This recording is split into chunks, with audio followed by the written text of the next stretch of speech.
আজকে আমি এক পটল দিয়ে একটা রেসিপি করব। পটল কেটে ভেজে নিয়েছি, ভেজে রেখে দিয়েছি। তারপরে একটা থালাতে আমি মশলা গুলে রেখেছি।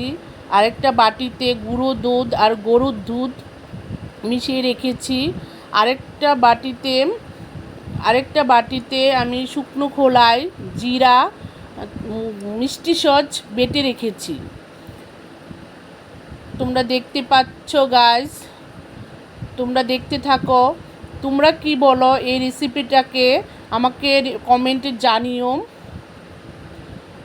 আশা করি তোমরা সবাই ভালো আছো। তারপরে একটা কড়াইয়ের মধ্যে শুকনো লঙ্কা, তেজপাতা, কালো জিরে ফোড়ন দিয়ে আমি মশলাটাকে দিয়ে দিয়েছি। তারপরে বাদাম বাটা দিয়েছি, বাদামটা শুকনো খোলায় ভেজে আমি বেটে নিয়েছি। তারপরে এক এক করে দুধ মশলাটা দিয়েছি। দেখো সুন্দর উতাল এসে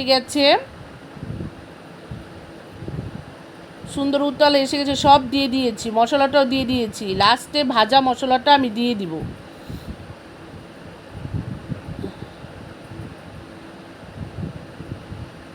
তারপরে পটলগুলো দিয়ে আমি নেড়ে চেড়ে নিব। পটলগুলো দিয়ে নেড়ে চেড়ে, দেখতেই পাচ্ছ তোমরা মশলাটা একদম শুকিয়ে গেছে। তারপরে জল দিয়ে নিলাম। তারপরে জল দিয়ে আমি খুন্তি দিয়ে একটু নেড়ে চেড়ে নিচ্ছি। দেখো সবাই, খুন্তি দিয়ে নেড়ে চেড়ে নিচ্ছি। তারপরে আমি ভাজা মশলাটা দিয়ে দিব।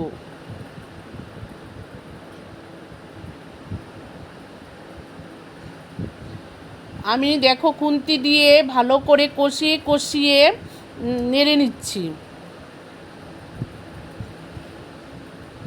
তারপরে দেখো হয়ে গেছে রেডি আমার রেসিপিটা। তোমরা বলো কমেন্টে এই রেসিপিটার নাম কি।